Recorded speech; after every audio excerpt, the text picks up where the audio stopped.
मुझे और मेरी पार्टी को बदनाम करने की कोशिश है। ये बिका हुआ है, ये जर्नलिस्ट, और बिका हुआ है उसका कलम।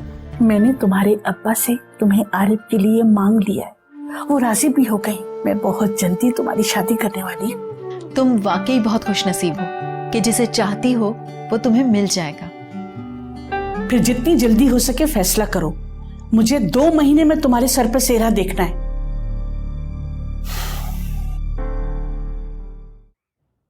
दिशान शाह, एक बात तुमसे कहना चाहता हूं, अगर तुम समझना चाहो।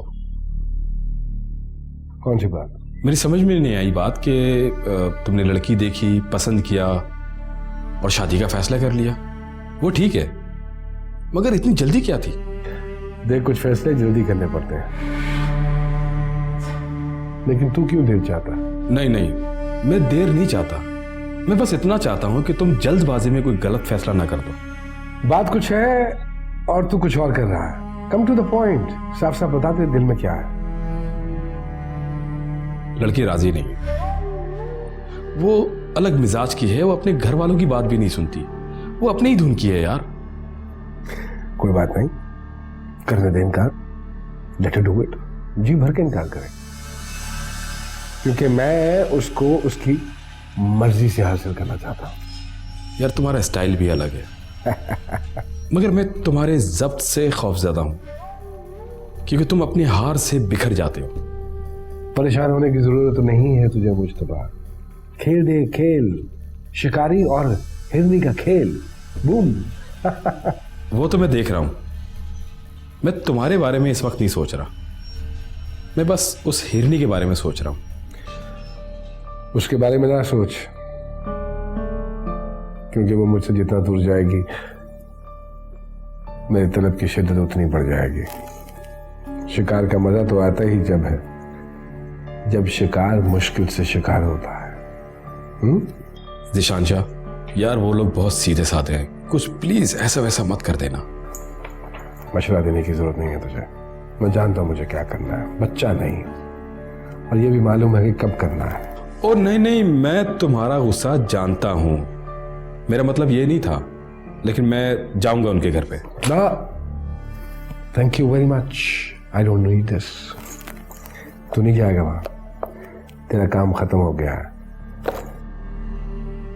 खुद ही हैंडल कर लूंगा मैं उन्हें, समझा? खफा हो गया? अरे पागल हो गया तू, खफा दुश्मनों से होते हैं, तुझ जैसे दोस्तों से नहीं।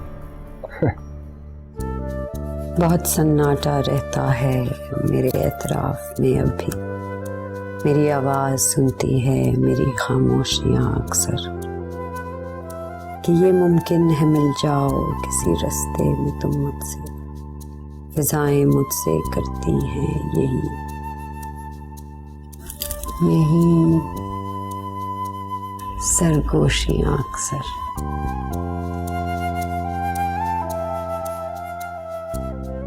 सरगोशियां अक्सर। को भाई क्या लिखा जा रहा है? कुछ नहीं अब्बा, कुछ नई आमद है? बस यूं ही। नवीन बेटा, क्या तुम्हारी शायरी वगैरह का जिंदगी विंदगी से कोई ताल्लुक होता है? अब्बा, शायरी तो होती ही जिंदगी को बयान करने के लिए है। यहाँ तक बेटा मैंने सुना है कि ये शायर लोग जो हैं ये असल जिंदगी को अहमियत नहीं देते हैं, बल्कि अपनी अलग दुनिया में मगन रहते हैं। ऐसी बात नहीं है अब्बा, शायर तो जिंदगी के बहुत करीब होते हैं, आम आदमी के मुकाबले में जिंदगी को और करीब से जानते हैं।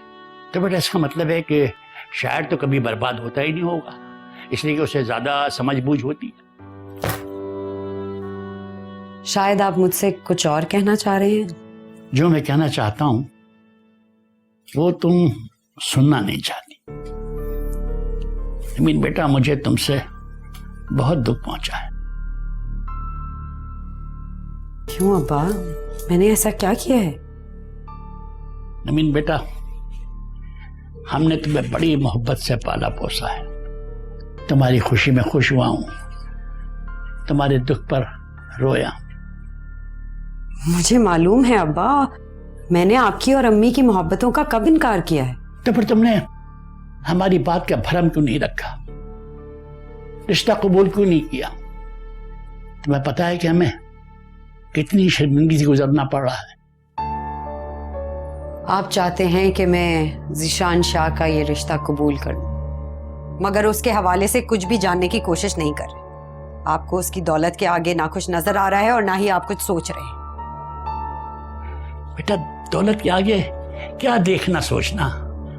सुख की जिंदगी के लिए दौलत चाहिए और दौलत उसके पास है। और सबसे बड़ी बात यह है कि वो हमारी दहलीज तक खुद चल कर आए। लेकिन आदमी की गर्ज उसे हर जगह ले जाती है। क्यों? हमारी गरज नहीं है इसमें। ना उन्होंने कोई जहेज मांगा, ना कोई डिमांड की। एक बात कहूंगी तो शायद आप उसे मेरी गुस्ताखी कहेंगे। मुझे तो ऐसा लग रहा है कि कोई अमीर आदमी दौलत के दम पर आपकी बेटी को खरीदना चाह रहा है और आप मजबूर हैं। नवीन, तुम्हें एहसास नहीं हो रहा है कि अब तुम बदतमीजी पे उतर आई हो? हाय अल्लाह, क्या हो गया है? तुम्हारी बेटी समझ रही है कि हम इसे बेचना चाहते हैं, कोई हम इसके माँ बाप नहीं है, कोई दुकानदार है।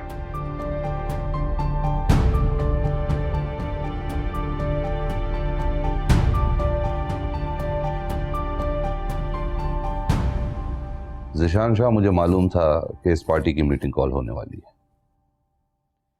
जो हो रहा है वो ठीक नहीं हो रहा है। बहुत मुश्किल से सेटअप बना। 2 दिन से पार्टी में भी काफी हलचल है और इसका इलाज करना पड़ेगा। आप बिल्कुल ठीक कह रहे हैं, लेकिन अगर जख्म को खुला छोड़ दिया जाए तो नासूर बनने का खदशा हमेशा मौजूद रहता है और फिर ये हकूक और कलम के बीमार लोग रफ्ता रफ्ता बदबू भी देने लगते हैं। आप सब लोग कंकर को पहाड़ बनाकर देख रहे हो, जबकि मैंने सैकड़ों पहाड़ों को कंकर होते देखा है। ये तो कोई चीज ही नहीं है। इस मीटिंग को कॉल करने का मकसद भी ये था कि मैं आप सब लोगों को तसल्ली दे सकूं। आप सही कह रहे हैं ज़ीशान शाह, मगर अवाम में उसकी जड़ें बहुत अंदर तक हैं। देखो ज़ीशान शाह, अवाम एतबार पे जाती है और उसके कलम का एतबार कई बार ऐवानों से टकरा चुका है। मैं ये सोच रहा हूँ कि पानी का इशू अगर बढ़ता गया तो बिलाखिर हम तक जरूर पहुंचेगा और हम कोई अकेले नहीं है, एक कतार मौजूद है पीछे, ऐवान तक बात जाएगी। अरे भाई, अगर कतार पीछे है तो परेशान क्यों है? हर धाड़ को शेर की धाड़ ना समझा करें। सियासतदान है आप लोग और एक जर्नलिस्ट खौफजदा है। खुदा का वास्ता है यार। ज़ीशान शाह, इतना तो हम भी जानते हैं, उसका कलम अवाम में एतबार कायम कर चुका है और वो जो लिखेगा उसे अवाम सच मान लेगी। सच को सच नहीं मानेंगे तो और क्या मानेंगे? ज़ीशान शाह बिल्कुल सही कह रहे हैं, हमें घबराना नहीं चाहिए और हम कोई तन्हा नहीं है इस काम में जो शरीक हों। ऊपर तक लोग मौजूद हैं, यहाँ किसी के भी हाथ धुले हुए नहीं हैं। मेरी बात जरा गौर से सुनिएगा। जो वो लिखता है उसको लिखने दें। ब्लैकमेल वो होगा नहीं, डराएंगे वो डरेगा नहीं। कोई और उसकी कमजोरी हमें पकड़नी पड़ेगी, किसी और तरीके से हैंडल करना पड़ेगा उसे। क्यों परेशान होते हैं? सोचते हैं उस हवाले से। देखिए, अरब की ताकत, उसका एतबार लोगों में पाया जाता है। उस एतबार को खत्म करना है।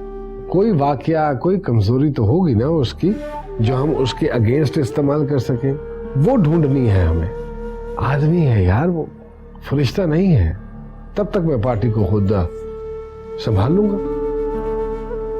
और इसमें टाइम लग सकता है और वो है कि दौड़े जा रहा है। ऐसा ना हो कि जब तक हम उसकी कमजोरी तक पहुंचे वो हमें दीमक की तरह चाट चुका हो। अरे वाह खुदा की कसम, मुझे कोई सियासतदान नहीं लगे आप। अरे सियासी खिलाड़ी तो हार कर भी नहीं हारता, वो तो तस्लीम ही नहीं करता अपनी हार। दरअसल सरवर सही सोच रहा है, वो बहुत जोर से बोलता है और उसकी आवाज इस्लामाबाद तक जाती है। देखिए, सारा खौफ सर से उतार फेंकिए। पहले भी तो वो दर्जनों इश्यूज पे काम करता रहा है, उनके बारे में लिखता रहा है। कुछ हुआ उनके हवाले से? कुछ भी नहीं हुआ। अब क्या हो जाएगा?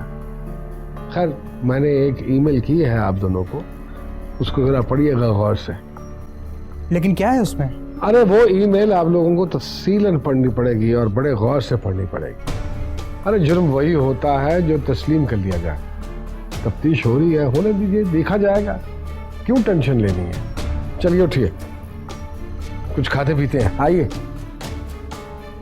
आइए आइए।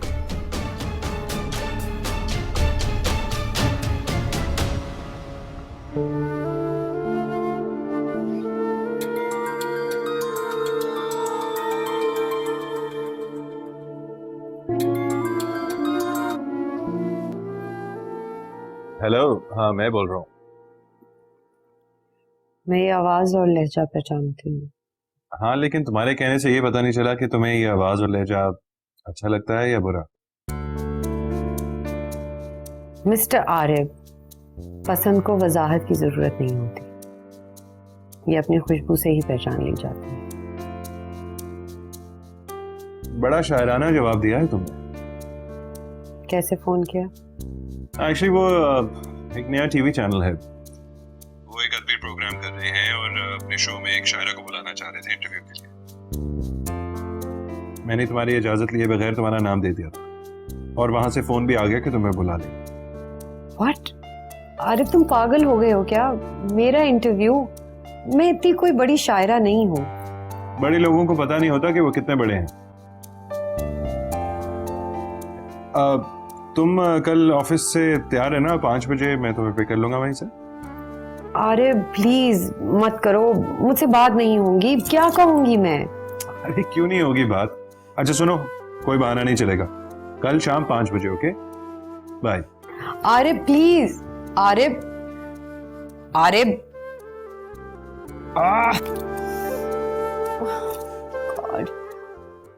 हमारा समाज खवातीन को इतनी आसानी से कुछ नहीं देता, उसे इसार मांगा जाता है, कदम कदम पर कुर्बानियां मांगी जाती हैं, फिर कहीं जाके उसे जीने का हक दिया जाता है। मुझे अपनी बात मुकम्मल करने दें, वरना रुसवाई आपकी ही होनी है। जो बात करनी है मुझसे करें, जिसने आपको भेजा है ना उसको बता दें जाके, जो मैं करता हूं करता रहूंगा, ये मेरी सहाफती जिम्मेदारी है। बेटा आरिफ और सुमेरा में बहुत दोस्ती थी, दोनों एक दूसरे से बहुत लड़ते भी थे और जान भी एक दूसरे पर छिड़कते थे। मन प्यासा यहाँ जिंदगी प्यास है, मन प्यासा यहाँ जिंदगी प्यास है। आरिफ मुझे कुछ समझ नहीं आ रही, मैं क्या कहूंगी? मैं ज़हनी तौर पर बहुत परेशान हूँ। अरे क्यों परेशान हो रही हो? बस अपने मुस्तकबिल के बारे में सोचो। मुझे मेरा मुस्तकबिल धुंधला नजर आ रहा है। सब धुंध छट जाएंगे, बस अपनी शायरी के सूरज को उभरने दो। आइए मैडम, आपको बुला रहे हैं। चलिए। नाज़रीन अस्सलामुअलैकुम। हमारे माशरे की औरत क्या सोचती है, वो कैसे जिंदगी को देखती है, उसके एहसासात क्या हैं, उसके जज्बात क्या हैं, ये सब बहुत मुश्किल सवालात हैं।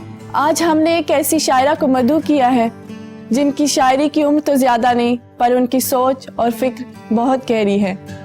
देखते हैं एक शायरा की हैसियत से वो दुनिया को कैसे देखती हैं। अस्सलाम वालेकुम जी नरवीन मेहर साहिबा। वालेकुम अस्सलाम। अल्हम्दुलिल्लाह। पहले तो मैं आपसे ये पूछना चाहूंगी कि आप अपने बारे में कुछ बताएं कि कैसे इस मुकाम तक पहुंची। आज मैं जिस मकाम पर पहुंची हूँ वो सारा अरसा चंद लम्हों में बयान नहीं हो सकता। मुख्तसर ये है कि बचपन तो खिलौनों की तरह अपने एहसासात से खेलते हुए गुजर गया। रफ्ता रफ्ता बड़े हुए तो पता चला कि हम खुद ही खिलौना बन चुके हैं वक्त के हाथों। खिलौना? इसकी कुछ वजाहत करेंगी? खिलौना ही तो हैं हम खवातीन, कभी समाज के उसूलों के हाथों तो कभी रस्म और रिवाज के हाथों। लेकिन आपको तो समाज ने सब कुछ दिया है, इज्जत, शोहरत, इल्म, जो आपने चाहा है, तो फिर यहाँ आपकी बात की नफी होती है। उरूसा, मुझे समाज ने कुछ दिया नहीं है, बल्कि मैंने खुद हासिल किया है। समाज के हाथों से अपना हक छीना है। छीना है? आपकी शायरी पढ़कर तो लगता है आप मोहब्बत पे यकीन रखती हैं कि मोहब्बत से सब कुछ हासिल किया जा सकता है, तो फिर आपको छीनना क्यों पड़ा? हमारा समाज खवातीन को इतनी आसानी से कुछ नहीं देता, उसे इसार मांगा जाता है, कदम कदम पर कुर्बानियां मांगी जाती हैं, फिर कहीं जाके उसे जीने का हक दिया जाता है। तो फिर वो मोहब्बत कहाँ है जिस पर आप यकीन रखती हैं? मैं हूं, आप हैं। खवातीन मोहब्बत ही तो होती हैं, अपने माँ बाप की जिंदगी में, अपने भाइयों की जिंदगी में, और शादी के बाद अपने शौहर की जिंदगी में। और ये सब रिश्ते उससे इसार मांगते हैं, कुर्बानियां मांगते हैं, और वो कुर्बानियां देती चली जाती, देती चली जाती। क्यों? क्योंकि वो मोहब्बत ही तो है। बहुत खूब नवीन मेहर साहिबा। आखिर में आपसे गुजारिश है कि अपना कुछ कलाम हमें भी सुनाएं। जी जरूर, एक गजल के चंद अशार पेश करती हूँ। जी अर्शाद। अजनबी सी एक आहट से डर गई मैं, जिंदगी की सरसराहट से डर गई मैं। तुमसे पहले मुझ में हर सू तारीकियां थी, अपनी रूह की जगमगाहट से डर गई मैं। गुनगुना कर तोड़ डाला फिर खामोशियों को, लेकिन अपनी गुनगुनाहट से डर गई मैं। जिंदगी को ढूंढना था लाजिम मुझे भी, अपने लम्हों की थकावट से डर गई मैं। मुझको खुशियां रास आई हैं कब नवीन, आज अपनी ही मुस्कुराहट से डर गई मैं। बहुत खूब नवीन मेहर साहिबा, आपसे मिलकर बहुत अच्छा लगा। उम्मीद है कि नाजरीन भी आपको बार बार सुनना और पढ़ना चाहेंगे।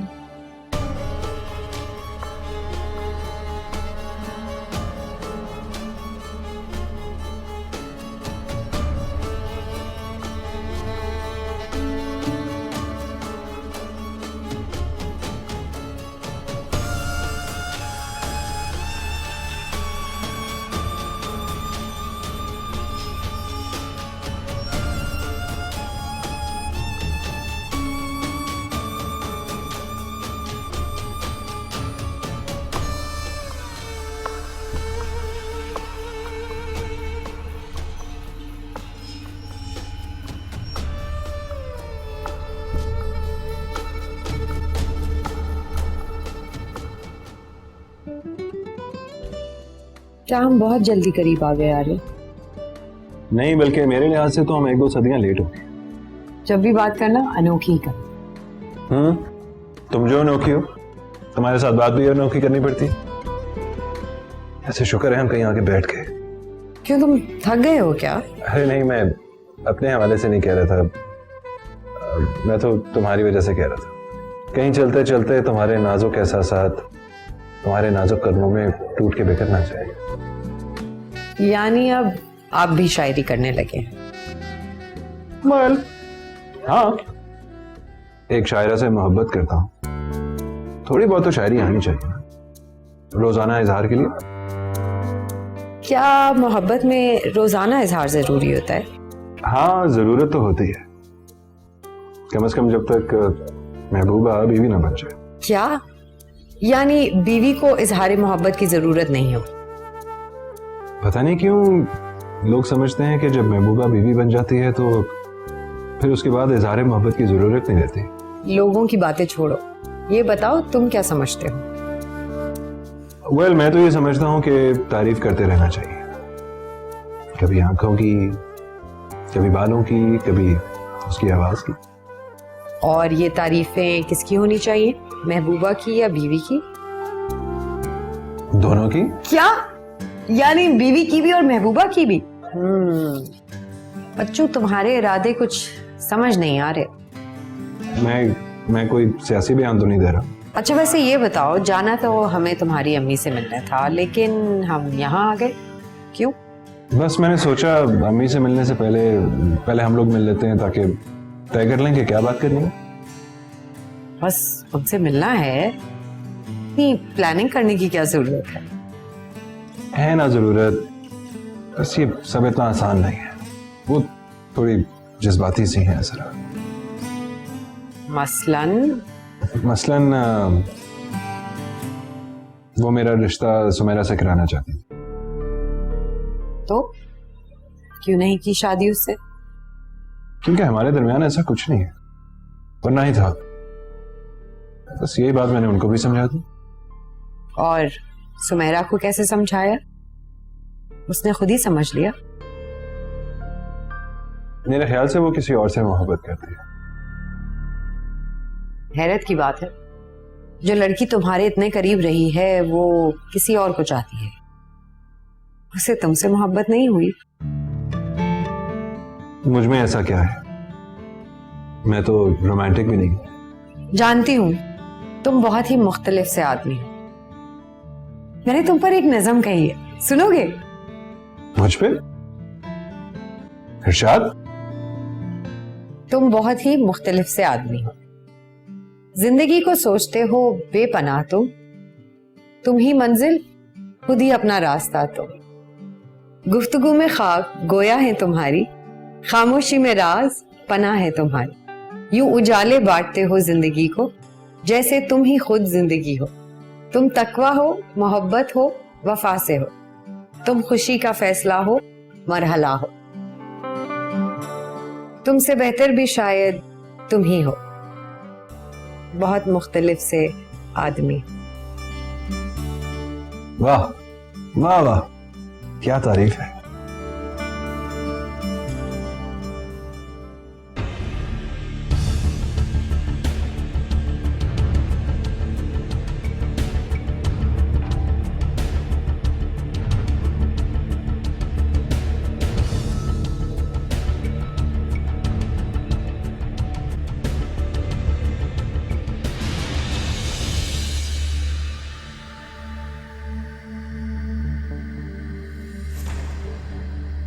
बाहर आने की जहमत करेंगे आप? कौन हो तुम?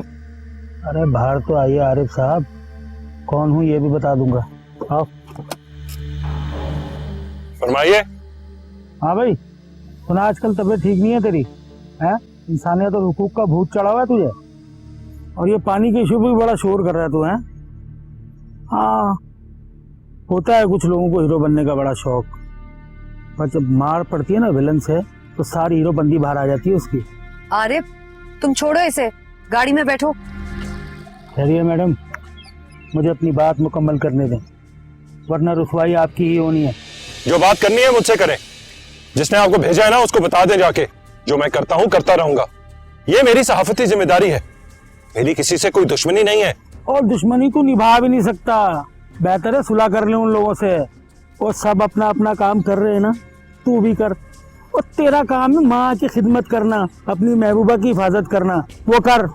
और ये रिश्ते इतनी आसानी से नहीं मिलते हैं, उनकी हिफाजत कर, कदर कर उनकी। बात मेरी है ना तो मुझसे करो, बीच में औरतों को क्यों हथियार बना रहे हो? और ना हो ना, तूने वो सुना है ना, बात निकलेगी तो बहुत दूर तक जाएगी। हमारे यहाँ बात शुरू करने की हद होती है, खत्म करने की नहीं, समझा? यही समझाने का कहा था तुझे। और जहाँ तक फोड़ने की बात है ना, अभी के अभी फोड़ दूं तुझे, पर मुझे समझाने के लिए कहा गया है। वो एक अरसे से सिस्टम कर रहा है ना तू, क्या कर लिया? और दुनिया में और भी बड़े मसाइल हैं, उनको देख। हम कुछ नहीं कहेंगे तुझे, समझा?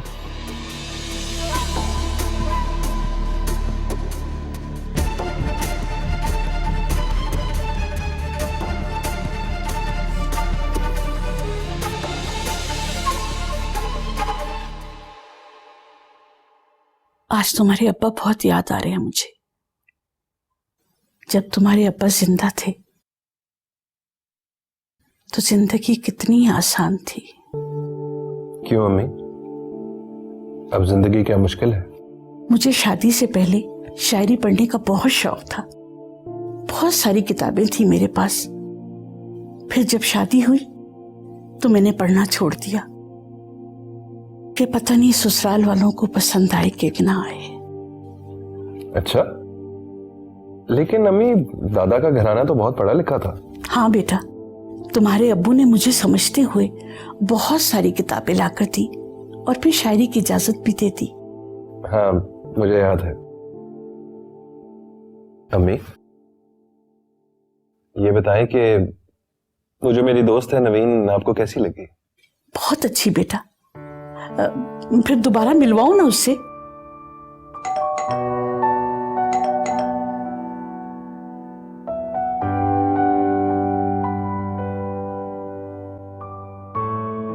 अम्मी आपके लिए एक बार फिर सरप्राइज। अरे वाह। अस्सलाम वालेकुम आंटी। वालेकुम अस्सलाम। कैसी हैं आप? ठीक ठाक बेटा, बैठो। बहुत खुशी हुई कि तुम आई। मैंने आरिफ से कहा था कि नवीन से दोबारा मिलवाओ। आप कब तक हैं यहाँ पे आंटी? मैं बेटा 2 महीने और हूँ। दरअसल आरिफ के मामू की तबीयत ठीक नहीं है। लोग तो बहुत सारे हैं वहां पर, मगर मेरा दिल नहीं मान रहा था। आप अपने भाई से बहुत अटैच्ड हैं? हाँ बेटा, बहुत ज्यादा। जब आरिफ के वालिद का इंतकाल हुआ तो उन्होंने हमें बहुत संभाला। आरिफ बहुत छोटे से थे, उन्होंने कभी हमें दुख नहीं पहुंचने दिया। यकीनन वो बहुत ही मिसाली भाई है। हाँ बेटा, मेरी दुआ है कि अल्लाह ताला हर एक को ऐसा भाई दे। हाँ, अम्मी तो मामू और सुमेरा पे जान झिड़कती हैं। बेटा आरिफ और सुमेरा में बहुत दोस्ती थी, दोनों एक दूसरे से बहुत लड़ते भी थे और जान भी एक दूसरे पर छिड़कते थे। तो क्या आंटी आरिफ और सुमेरा में अब भी दोस्ती है उतनी गहरी? हाँ बेटा, दोनों में बहुत ज्यादा दोस्ती है। जब से सुमेरा कराची आई है, मैं आरिफ की तरफ से बहुत मुतमईन हो गई हूँ। वो इसका बहुत ख्याल रखती है। अम्मी खैर अब इतनी भी अच्छी नहीं है आपकी भतीजी। आरिफ, सुमेरा को नवीन से मिलवाओ ना, ये बहुत हसास शायरा है, सही तजिया करके बताएगी कि सुमेरा कितनी अच्छी लड़की है।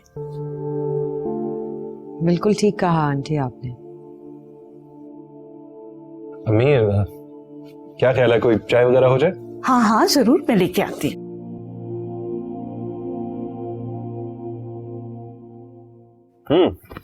तो जनाब क्या हो रहा था? बस प्लान अच्छा था। जबकि इसी इलाके में रिहाइश करने वाली एक कसीर आबादी पानी की शदीद किल्लत में है और 1 साल से इनके नलकों में पानी नहीं आ रहा। इस बहरान की वजह वो नाजायज पाइपलाइन है। जब सुमेरा तुमसे कह रही है कि कोई चैनल ज्वाइन कर लो तो क्यों नहीं कर ले? तुम्हें एक मजबूत सहारे की जरूरत है। क्यों? तुम नहीं हो मेरे साथ? और अगर ये नवीन है तो फिर उस जर्नलिस्ट के लिए बहुत बुरा है, लेकिन मैं ये बात किसी से शेयर नहीं कर सकता। नवीन, मन प्यासा यहाँ जिंदगी प्यास है, मन प्यासा यहाँ जिंदगी प्यास है। शहर से 20 मील दूर एक नया प्रोजेक्ट है, पैराडाइज टाउनशिप। इस सोसाइटी में प्लॉट्स की बुकिंग जोरों से जारी है। प्लॉट की फाइल में यह दावा किया गया है कि मकीनों को 24 घंटे रनिंग वाटर फराहम किया जाएगा।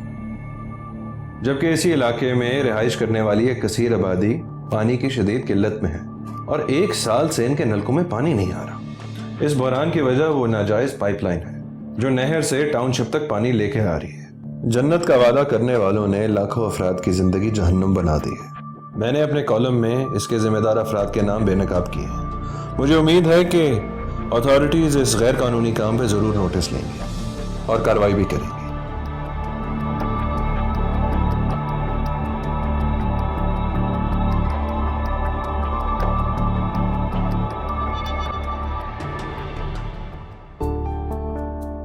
आरिफ, क्या तुम्हें खबर है मैं तुम्हें क्यों सोचती रहती हूँ? कलम, अल्फाज और आवाजों के सफर में मेरी धड़कनें तुम्हारे कदमों के साथ साथ चल रही हैं। जिंदगी की उलझी हुई राहों में तुम मिले भी तो कहां। रास्ता है, रास्ते में दो राह है और दो राहे पर समाज। समझ नहीं आता कि तुमसे इजहार करना मेरे लिए इतना मुश्किल क्यों हो गया है। इतना कुछ तो तुमसे कहती हूँ, मेरी मोहब्बत तुम खुद क्यों नहीं समझ पा रहे हो? मैं जानती हूँ आरिफ, ऐसा नहीं कि तुम मेरे एहसासात और जज्बात से वाकिफ नहीं हो, मगर तुम्हारे होठों पर भी मेरी तरह अल्फाज जम जाते हैं और मैं इसी अनकही मोहब्बत की वजह से दोराहे पर खड़ी हूँ। ज़ीशान शाह मेरी हाँ का मुंतजिर है और मैं तुम्हारी हाँ की मुंतजिर। प्लीज आरिफ, प्लीज मुझे मिल जाओ। मैं अब तुम्हारे साथ जीना चाहती हूँ अपनी जिंदगी का एक एक पल। मेरे इजहार मोहब्बत का इंतजार न करना आरिफ, मैं नहीं कह सकूंगी। तुम्हें ही कहना होगा, तुम्हें ही कहना होगा। और जिस दिन तुम इजहार करोगे उस दिन मैं जी उठूंगी, खिल उठूंगी किसी गुलाब की तरह।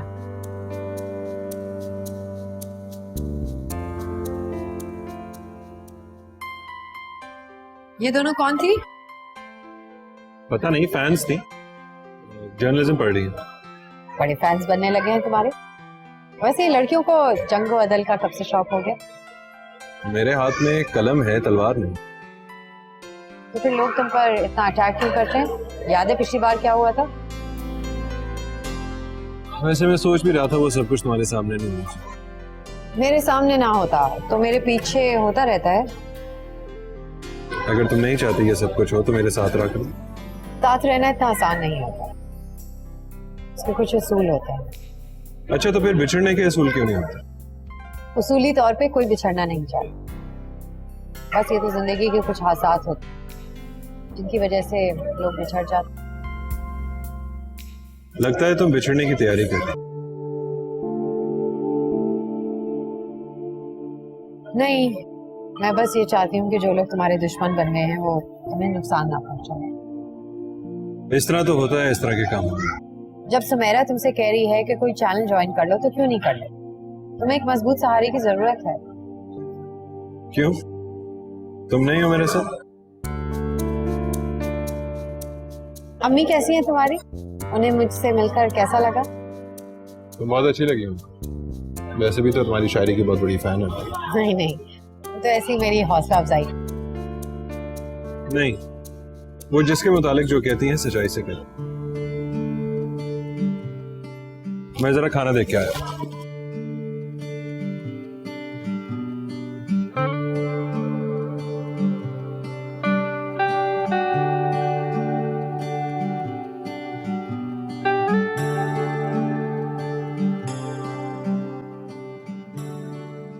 अरे बेटा, कहीं जा रहे हो? जी अम्मी, जरा अखबार के दफ्तर जा रहा था। तो बेटा ऐसा करो, मुझे मार्केट तक छोड़ दो, मैं खुद जाऊंगी। अच्छा चलें, ठीक है। क्या लेना है आपको? किसी की शादी के लिए शॉपिंग करनी है। बेटा मैं सोच रही थी कि सुमेरा को भी साथ ले जाऊं। खुदा के लिए अम्मी, उसको इन कामों में मत डालिएगा, वो पहले ही बहुत मसरूफ है। यानी तुम भी मसरूफ, वो भी मसरूफ, तो फिर शादी कैसे होगी? अम्मी, आप ही हथेली पे सरसों जमाने की कोशिश कर रही हैं। सिर्फ सरसों नहीं, हथेली पर मेहंदी भी लगाऊंगी। तुम मेरे बेटे सिर्फ हाँ कर दो। फिलहाल मैं ऐसा कोई फैसला नहीं कर सकता। आइए, आपको छोड़ देता हूँ। एक तो तुम्हारी ये जो हरकतें हैं ना, इनसे मुझे बहुत गुस्सा आता है।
वालेकुम अस्सलाम। क्या बात है बेटा, बहुत थके हुए लग रहे हो। खाना खाया तुमने? नहीं, खाना खाने का ख्याल ही नहीं आया मुझे। अच्छा, एक हैरानी की बात बताऊं, आज नवीन मुझे बाजार में मिली थी। वाकई? बहुत मदद की उसने मेरी शॉपिंग में। अच्छा, दैट्स ग्रेट। अम्मी कुछ खिला दे, बहुत भूख लग रही है। अच्छा ठीक है, और तुम जरा ये चीजें समेटो, मैं लेके आती हूँ खाना।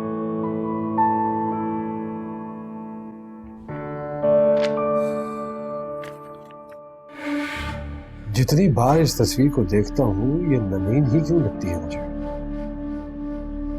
अगर ये नवीन नहीं है तो फिर सब ठीक है, और अगर ये नवीन है तो फिर उस जर्नलिस्ट के लिए बहुत बुरा है। लेकिन मैं ये बात किसी से शेयर नहीं कर सकता।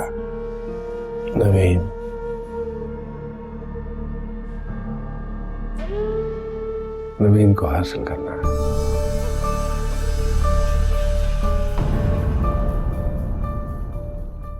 मन प्यासा यहाँ जिंदगी प्यास है, मन प्यासा यहाँ जिंदगी प्यास है।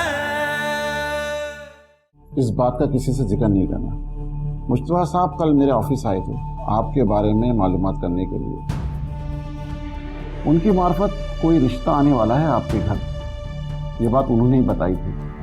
अरे हैरानगी की बात, आप यहाँ अकेली खड़ी हैं। जी मैं किसी की मुंतजिर थी। बड़ी खुशी होती मुझे अगर आप ये कहती कि आप मेरी मुंतजिर हैं।